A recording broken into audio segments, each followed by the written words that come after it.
Hello and good morning. I am just woke up and now gonna be making my breakfast, but then we're gonna go head out on the trail. So I'm gonna show you a cool trail here. If you're not familiar with my channel, I live in a little actually it's a really big canvas tent, and this is kind of like my base camp, and then I'll go hiking around here a bit. But anyways, I'm going to be climbing about 2,000 feet to a pass, at least I'm hoping, because the weather is supposed to be, it might be stormy, so I got to get on that trail here soon. And then it's going to be about 7 to 8 miles, somewhere around there. So I'll see you guys on the trail.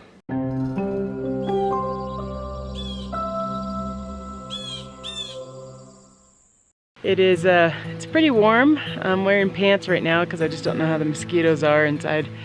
But it's beautiful. It was just a beautiful drive in here. Really enjoyed all the mountain scenery and everything that is in this area. And in fact, I think what I'm going to do is I'm going to call the ranger station and find out if I can do a little bit more, I don't know, disperse hiking where you don't hike on a trail and you just use a compass and map. I just want to see what the laws are in the area.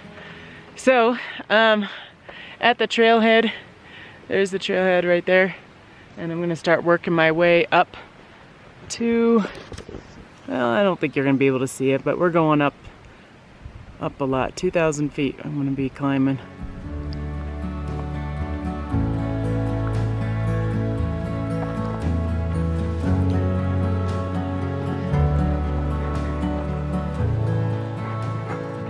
Okay, I'm going to warn you ahead of time. I'm going to be breathing hard. Not only is there a bunch of smoke on the trail, just because from all the fires in Durango, I'm going to be climbing a lot. And today, for me, it's more of a challenge day. And I'm going to push myself to get to the top. Well, and then hope the storms don't make it before I get there. I just looked at the mountains. Ended up leaving a little later than I wanted to. So it's about 10 o'clock right now. I don't know, I'm only a half mile in. So, but I'm looking at the mountain. And as soon as I get in this clearing, I'm going to show you what it looks like. And those are rain clouds. And it's already 10 o'clock. That's not good. So let me show you.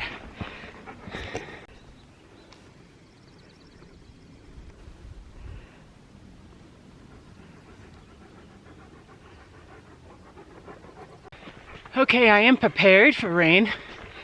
So I do plan on hiking in the rain. How do I prepare myself? I have a rain jacket. I also have my poncho in case it starts just downpour. I set up my poncho kind of like a tarp, or sometimes I just curl up into a little ball and hang out until the rain's done. In Colorado, the storm comes through and then it leaves. It doesn't linger in like other states. So sometimes you're just fine to just getting in the shelter, staying dry, and then when the storm's done, get back out on the trail. And I've done that many times before. So my backpack, I don't know, you see it? My backpack is stuffed full of rain stuff and a little bit of snacks, because I will be here for a while. I know, did I tell you I saw evidence of moose on the trail? So there's moose in the area, which is nice, I think. Moose can be pretty aggressive, actually. Moose is more aggressive than bear. However, moose can't climb a tree, and I think if I had to, I could climb a tree to get away from the moose. But I'd probably scratch myself up pretty good. But anyways, this is really pretty. It's a really pretty hike. There's only, I think, one other camping car on the trail, or one other hiking car that I would assume on the trail, so there might only be one other person out here. I always try to find the trails without people, because I really like being out here alone. I'm gonna switch the camera around so you can kind of see instead of looking at me. You can see what I'm looking at. So yeah, I kind of like being alone. I like being more in the wilderness and feeling like I'm the only one here. Sometimes on those 14ers, when I say 14er, I mean 14,000 foot mountain, you're hiking along people you don't know the whole time. I mean, I don't really do a lot of those. And in fact, the girl's daddy is trying to talk me into taking the girls on a 14er this year. And of course I'd film it for you guys, but I don't really want to go. And Kyla, her last hike, she hiked 1,800 feet and she was dying. She was done. When you hike a 14er, you're probably hiking at least 3,000 feet.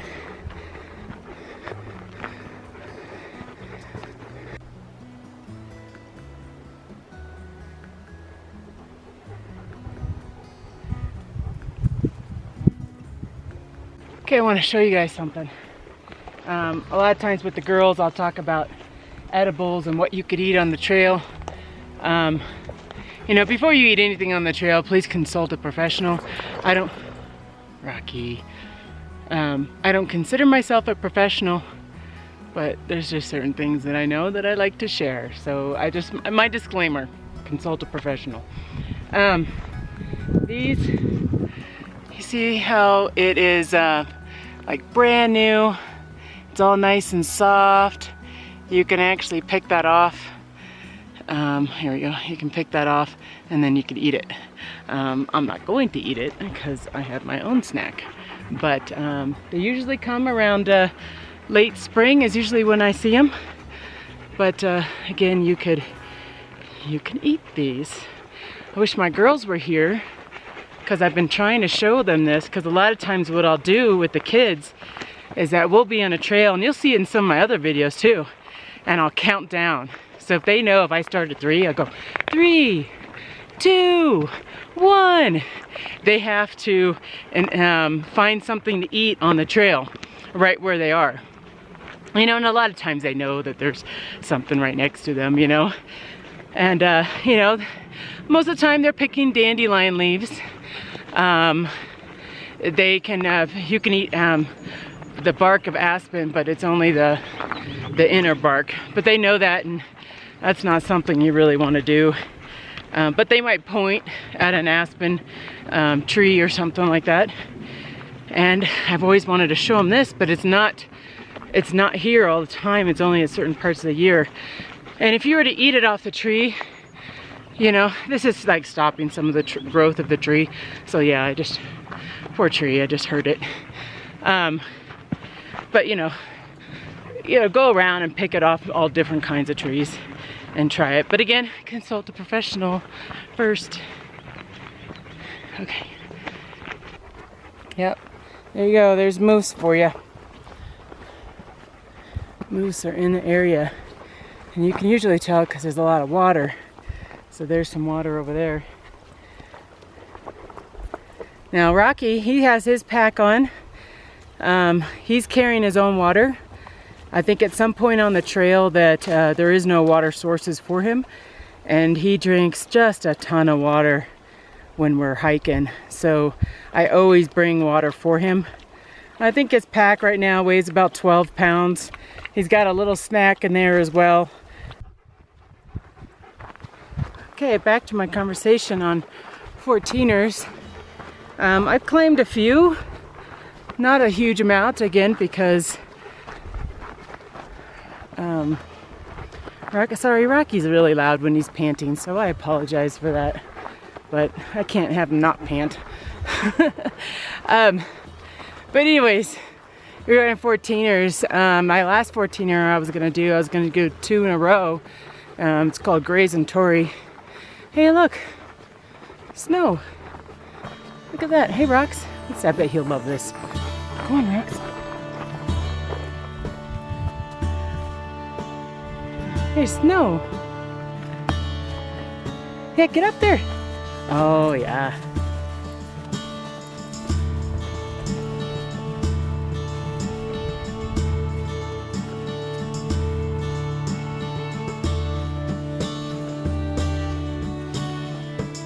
Oh, he loves snow. I got a feeling we're going to see a lot more of that. Okay, if I were to guess, I think we're at about a little bit above 10,000 feet right now. And it is June. Okay, buddy. Let's go.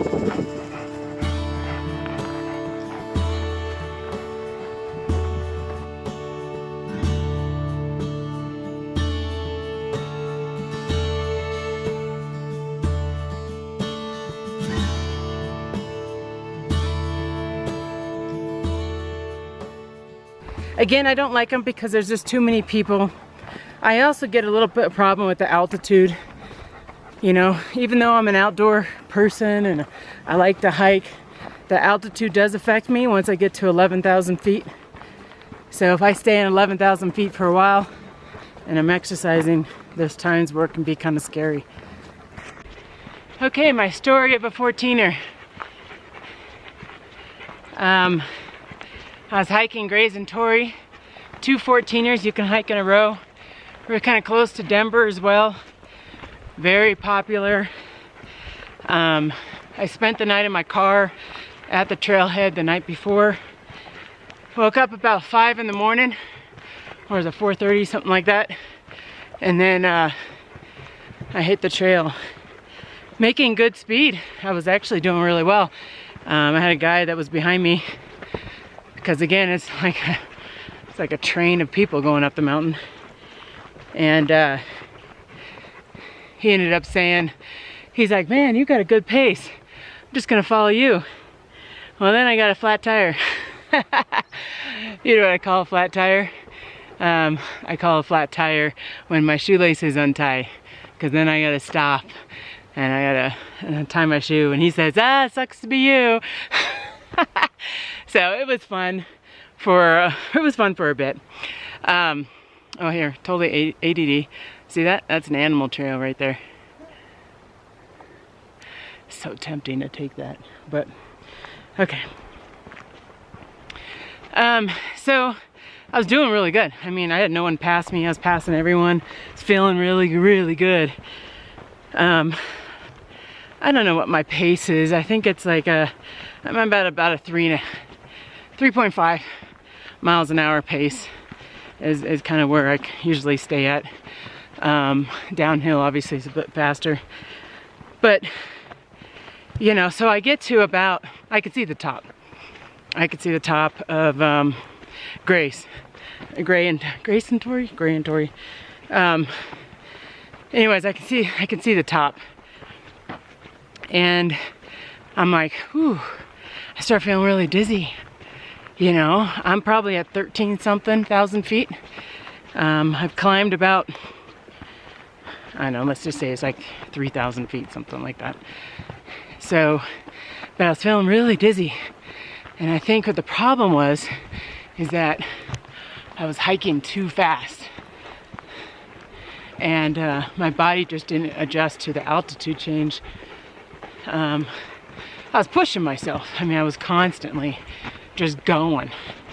So I stopped, because I knew you got to know your own body, you know, you got to stop. And I stopped and sat down, and I was doing this on my own. I didn't have anyone with me, which is very typical of me. So anyways, I stopped and I sit on a rock. Oh, sorry, I thought I heard something. I stopped and I sat on a rock, and I'm like, whew. And I drank some water, because when you're feeling the altitude, the key is to drink a lot of water. So I was drinking a lot of water, And then I looked up and the thought came to my head is, where am I? Literally. Like, it actually scared me. I was like, where am I? I mean, there's hundreds of people there, you know what I mean? It's just ridiculous. But I was like, I have no idea where I am. Sorry, I jump over this mucky area. And then I knew right then I was having altitude sickness, because you get dizzy and you forget who you... Oh, Rocky heard something too. We're on alert here. I was getting dizzy. So, really sucked. I spent like a half hour there watching all the people I passed make it to the top. You know, and you know, after I had a little bit of water, I was good. I felt better, but I knew that it was time for me to go down and that I wasn't gonna summit that day. And when you do a 14er, you have to be okay with that. You know, you gotta be okay with, hey, today's not gonna be the day. You know, is there any other animal out there that challenges themselves like we do? I don't think so. I think when Rocky gets really tired, he just lays down and he's like, I'm done. But for humans, we just constantly push ourselves. I don't know why we do that, but anyways, we do.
Absolutely love these streams. You know, this is how I know Colorado. And there's some areas last year I hiked that had no water. This area is really good because I need a lot of water sources for Rocky, because he is always thirsty. But isn't this beautiful? I just love it. Ah, it's a good day. It's a good day. Thanks for joining me today. I really appreciate it. I know some of you that watch my channel are injured or in the hospital or might only have a few days left.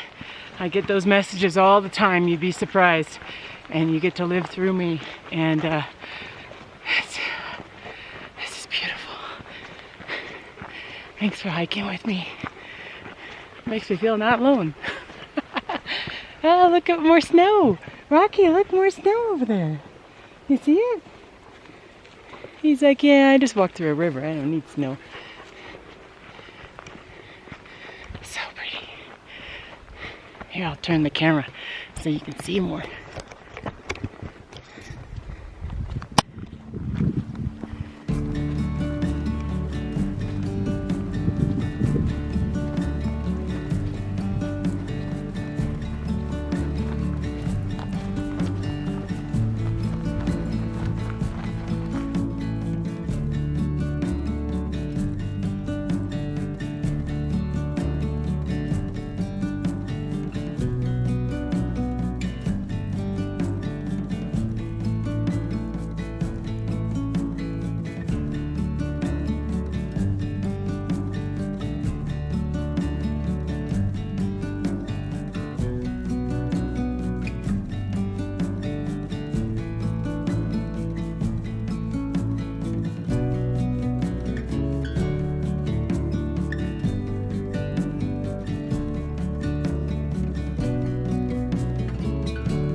So I just checked on my map just to kind of give you an idea of the elevation that I'm at. I am at about 11,200 feet, maybe a little bit less than that. And we're gonna cross over the main river in this area, or stream. I can't tell from the sounds of it. It sounds like a river. It's right behind me. And then we're gonna start working our way up more. We've been climbing gradually. It's been pretty easy so far. So if you want to do a nice easy trail, I think it's easy to get here. I don't know how long. It's been about an hour, so it's not too bad. And so we're gonna hit the stream right now, but if you wanted to come up here and just go to the stream and then turn back down, I think that would be a really nice, easy hike as well. Here's our raging river. Just kidding, just kidding. It's coming up here soon.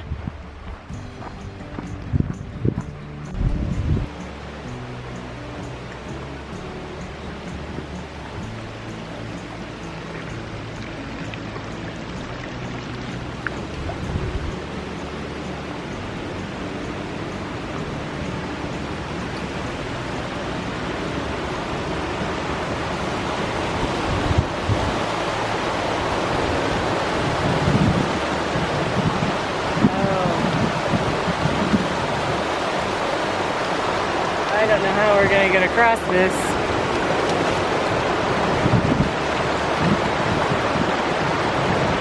Maybe down that way.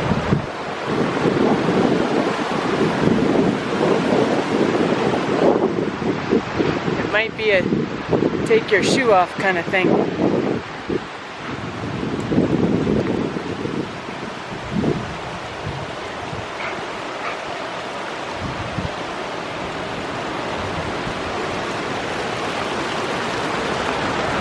Can I do this while holding a camera? Ooh, look at this.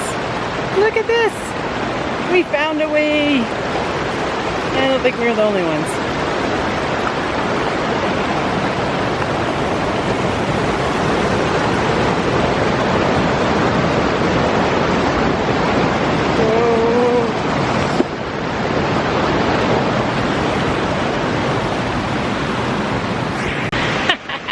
I like these fun challenges, and while holding a camera. That was pretty good. That was pretty good. That was a lot of fun. I really like that.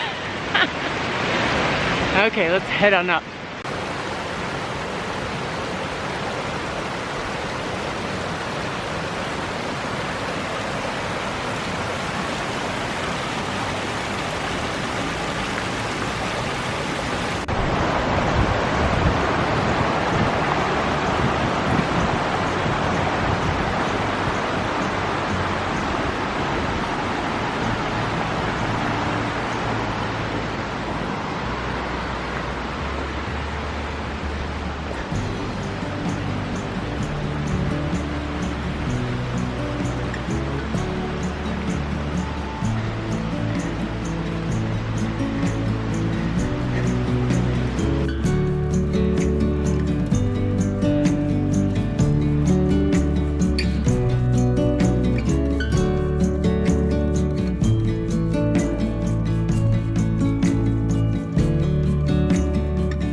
Like I said, you hit, well, in another video I said this, when you hit about 11,000 feet,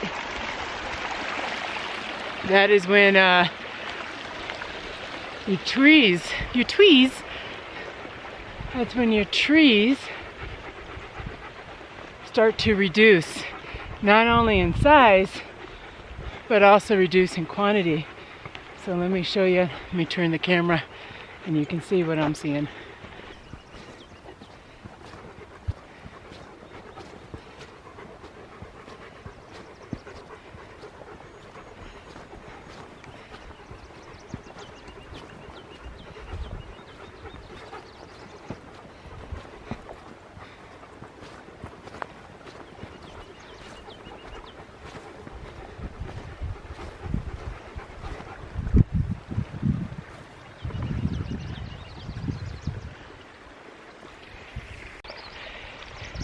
Did you know that daisies are my favorite flower?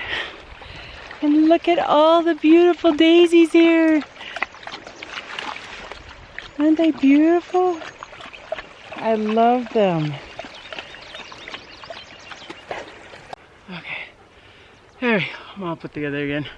Yeah, totally got naked on the trail. There's no one here though. But I got my shorts back on, thank God. I was dying.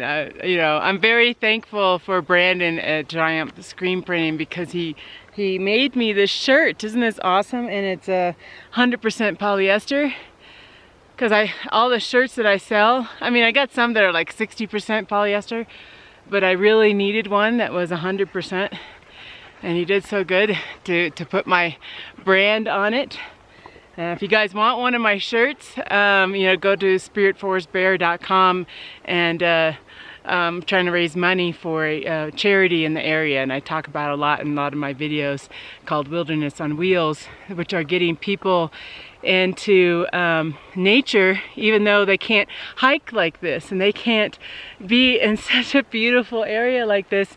They provide a place for them to go and create this boardwalk for people in wheelchairs, disability, old or young, and that can just go for a hike and still be able to enjoy nature. So, enough of that advertisement. I feel it's probably like 60 something degrees outside, and I'm feeling awesome. There's still a lot of snow on the mountains and in the peaks, so I don't know if I'm gonna be able to make it to the top, but I think once I turn this corner up here, I'll be able to film that, and we'll be able to see if I can make it to the pass. It is in June, so it is, I think it's kind of mid-June right now. So I don't know when this video is going to post, but in June you do have the risk of having a lot of snow caps on the top of these peaks. And I have a story to tell you about when I fell through one, so I don't go through a snow cap anymore. But maybe I can tell you guys later that story, either later when I'm out of the wind a bit. This is a little bit of an up. Holy moly. Here we go. Whew. That kicked my butt. Okay. Whew. Back on level ground again, which is nice. I want to show you guys something. And these are for the ladies taking my Explorer class. If you're taking my Explorer class, and you kind of want to get an idea where you're going to be hiking, I'll give you kind of an idea. Let's see here. Make sure I had it right. Okay. Okay, well, hold on. Come on, Dan. You can do this. Okay, see that little patch there where there's no snow, but there's a bunch of snow and there's this little area right there?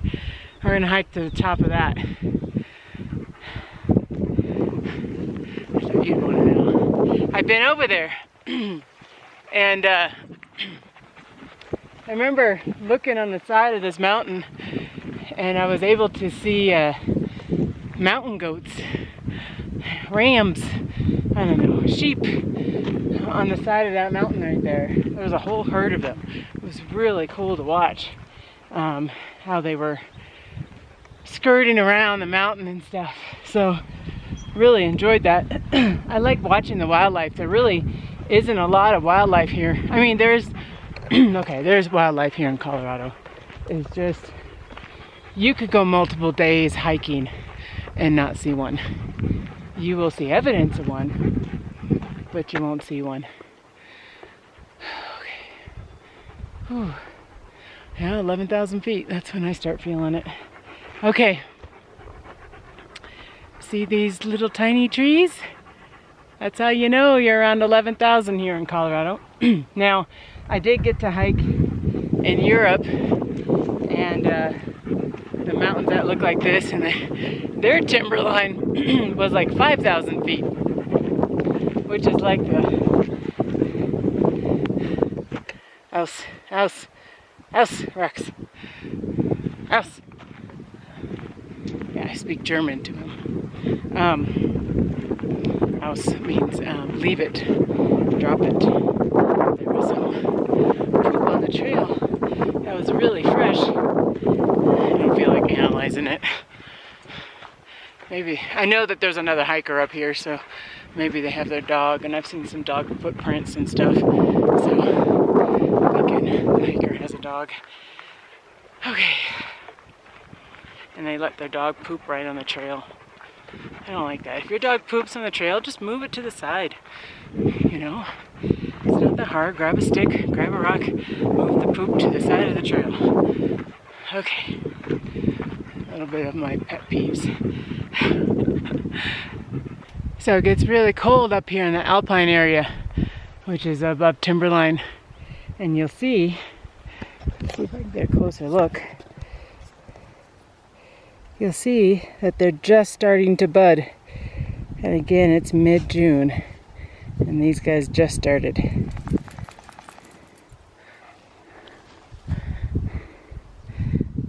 Doesn't he look happy? You happy, buddy? Oh, you found snow. That's what you're doing. You found snow. You know where we're going, there's a ton of snow. Yeah, you see this? See, it's all packed down. That is because of the snow as well. Spring has not yet come here yet. So spring has arrived to this part for sure. And I would tell you, it feels warmer here too. So you're gonna set your tent somewhere. This might be a better place. Out of the wind.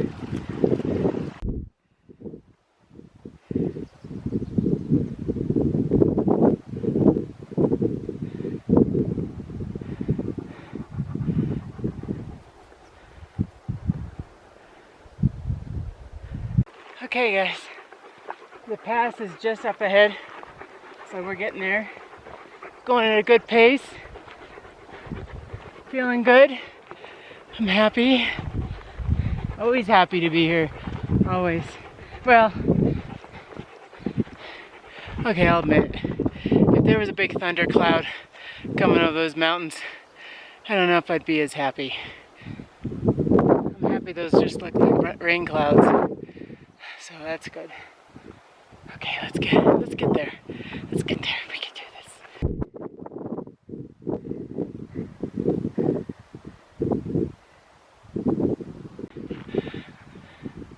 Okay, it's getting windy, so I'm kind of crunched down underneath these bushes a little bit, so hopefully you can hear me. But you see those snow caps, snow drifts on the mountain there? Can you guess which side of the mountain I'm on by looking at that? Leave your comment below and I'll tell you if you're right. Okay, so we're almost towards the top.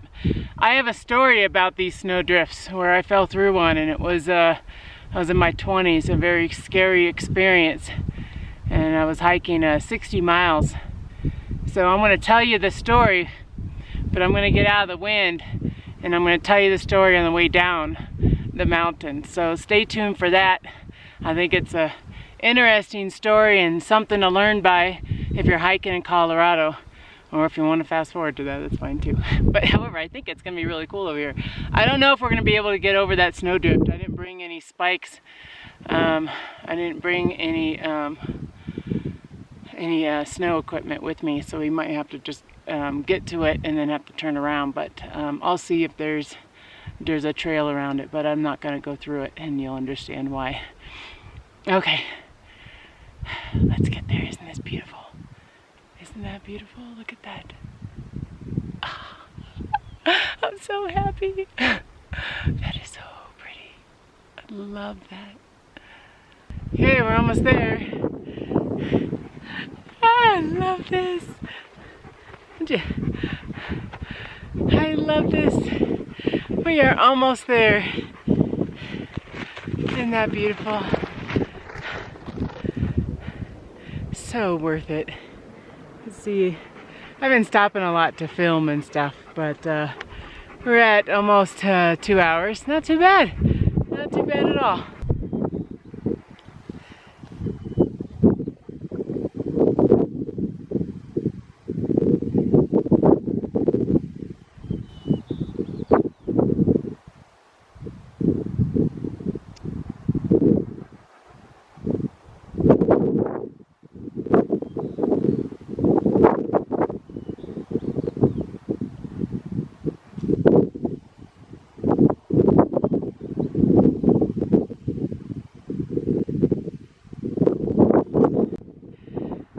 Hopefully it's not too windy, but I just saw a person on the snowdrift. Do not recommend that. Do not do that. If you see that the snowdrift over here ends, hike around it. And oh, go up, go that way. It's hard to do it from my phone. But I'm watching this person. That is not a very smart thing to do. And the only reason why I know that is because I have done that and have fallen through. And again, I'm going to tell you the story, and I keep telling you I'm going to tell you the story. But what this person is doing is not what you want to do. So what I'm going to do is I'm going to hike up and around up there.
Feeling it.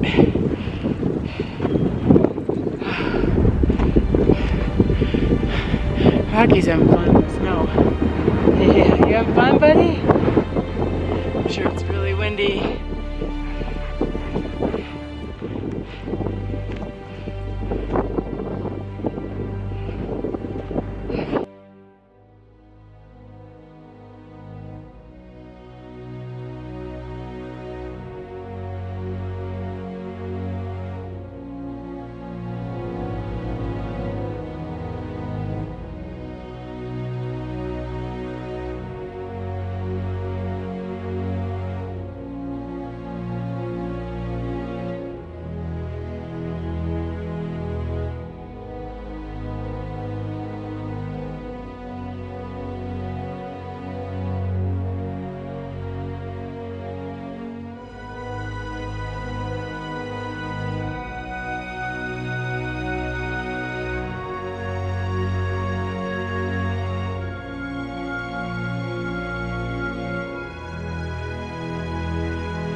It's a little chilly.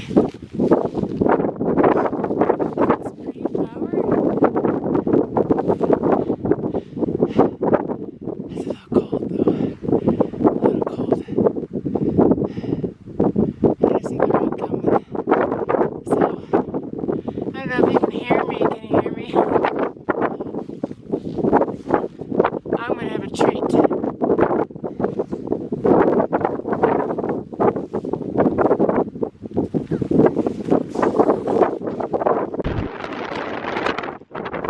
Oh, it's raining.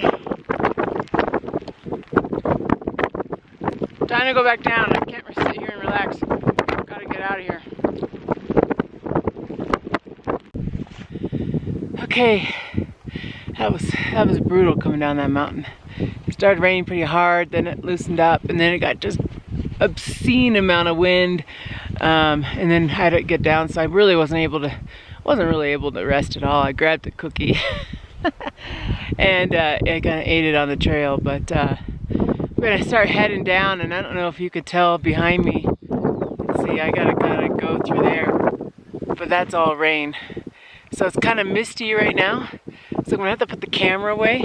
I'm gonna tell you guys still that story about me going through a snow cap, but we're just gonna have to wait until I get to my tent, I think. Back to base camp, back to Spirit Forest, and then I'll tell you the story, because I don't want to ruin my camera out here in the rain.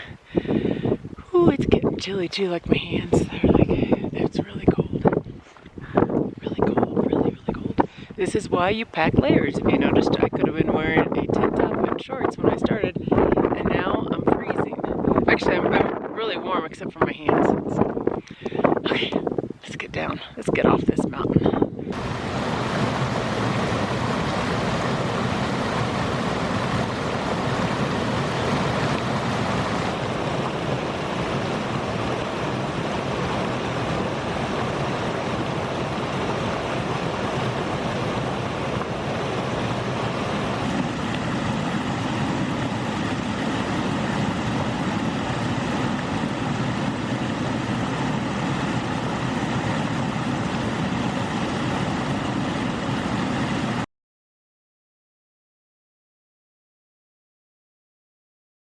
So the rain didn't last too long in the mountains. It was more of kind of a mist, but I just kept the camera out. I filmed a little bit of stuff for you at the end, but I mostly just kept the camera out.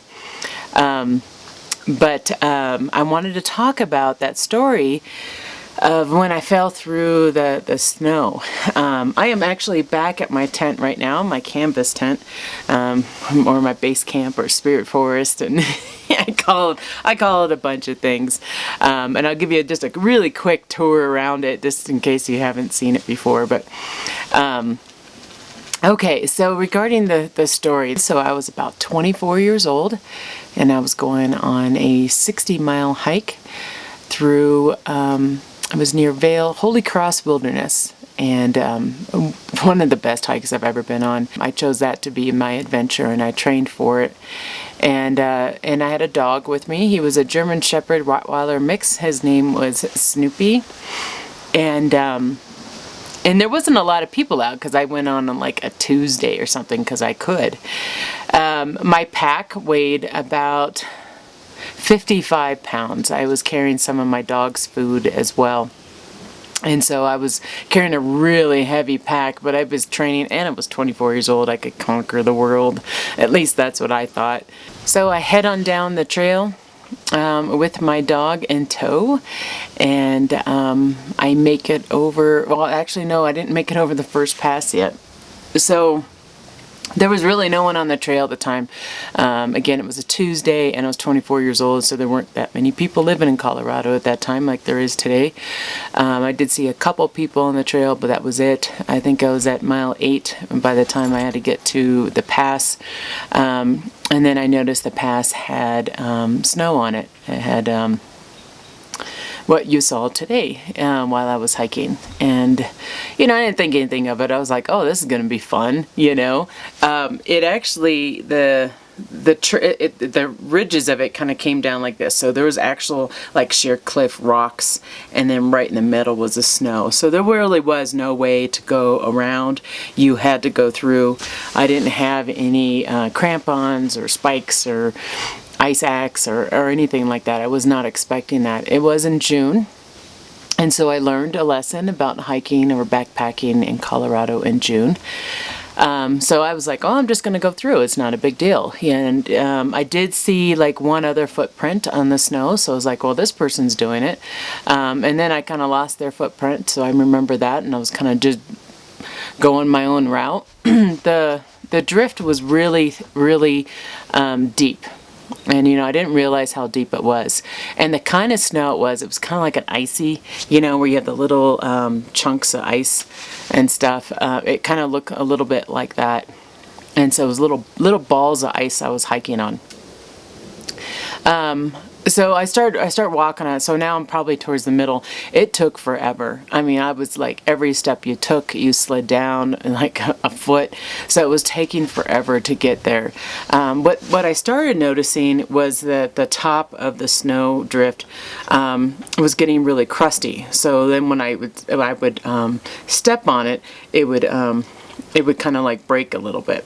So what was actually happening was that you had the snowdrift, and then underneath the snowdrift was water that was running, because that's where it was melting, so it was melting out. So I continued to hike up the hill. Well, I'm carrying a really heavy pack, and I got little small feet, and I ended up falling through. So I fell, so there's ice, I fell through up to about my shoulders. So I was all the way to my shoulders. And the odd part is that the snow around me, all those little bits and little balls of snow, surrounded my legs as well. So when I fell in, my arms were kind of like this, and I could dig a little bit, but I could not move my feet. I couldn't move my toes. I couldn't move anything, and all I thought was, "Oh my God, like this is bad." When you get that in that moment in your life where like, this is wrong, there's something wrong, something's gonna happen, like, I didn't know, I didn't think I was gonna die or anything like that, but I'm like, what if I fell more in? No one would be able to see me. I mean, no one could see me then even, because I was this, and I had this huge heavy pack on that there was no way that I could carry myself, and I tried. I mean, I did end up moving my arms, so I had my arms free. I did end up moving it. But I couldn't get out because it was just too heavy. My pack was too heavy. Well, at the time, Snoopy, my dog, was right there. He was whining like crazy. And I'd never seen him like that before. You know how dogs do that, like prounce, kind of thing? And he was pouncing and he was whining like he didn't know what to do. And he was wearing the same kind of pack that Rocky wears. So he had his food and stuff. So I had something that I could hold on to, is what I was thinking. Again, he's a German Shepherd Rottweiler mix. He's a very strong dog, and it's the reason why I always have strong dogs. So down towards his belly, what I did is I grabbed on to his pack, and I think he just like knew that I was stuck. Like there was no way I was going to get out of that. And so I don't know. I didn't have to say anything. As soon as I grabbed onto him, he started going, and he's like kicking up like snow in my face, and I'm dragging, and he got me out. Like I was able to wiggle too, and I was holding on to him, so he got me out. So I was able to get out of the snow and then lay down like that, and then eventually wiggle my legs through.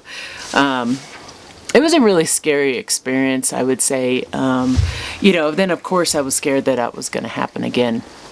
And so I know it sounds really funny, but I started rolling. So I was basically like rolling up this mountain, and I took off my pack. And I would scoop my pack, and then I'd crawl a little bit and roll and crawl, and just so I can get to an area that had where the snow wasn't as deep, and then I eventually put my pack back on and I left. Rux, no, sorry, he was distracting me, licking his feet. So anyways, that was a very scary experience. So today when I was watching that person go down that snowdrift, I was like, what is she doing? Yeah, it was a girl. And I was just, she was too far away for me to yell to say, don't do that, you need to go around. And that's also was really far away, so I really didn't know how deep the snow was from the angle I was at. When I did end up getting up there today, I did notice this. The snow wasn't as deep. The snow that I was climbing when I was 24 was really, really deep. And you know, there were little rivers and pockets of air throughout it, and that's what gets to be really dangerous climbing on those. So I wanted to tell you guys that story because I felt that it was a life experience for me. It's something I always remember. I remember all the details even. I'm 44 years old now, and I remember details from when I was 24 years old. I mean, I remember the smell in the air. It's just amazing when you get these kind of experiences in life that just kind of like, I don't know, just awaken you. You know, I remember it like it was yesterday. So yeah, so today when I was watching that girl, I was like, oh, don't do that. So if you learn anything from me, don't climb those snowdrifts. Try to find another way around. Or if you're going to climb the snowdrifts, you know, make sure you have an ice axe with you, some crampons, some spikes. Maybe take off your pack and drag it would be another good idea. Don't carry a 55-pound pack and plan to climb up a snowdrift. Okay, I'm not done yet because I'm trying. This is a longer video. You guys have asked for longer videos, so here you go. You're gonna get one. I wasn't done when I was done hiking. I didn't feel done, so I actually drove a little bit more, and I want to show you guys. So I drove to the top of this other pass, and this one was drivable, and I'm just going to end my video with my little drive to this area, and then you can see all the scenery of this other area. And there's some other hiking trails there that I do plan on hiking at some point this summer, and really look forward to it. So I'm going to say goodbye for now, and I'll see you guys on the next video. Bye bye.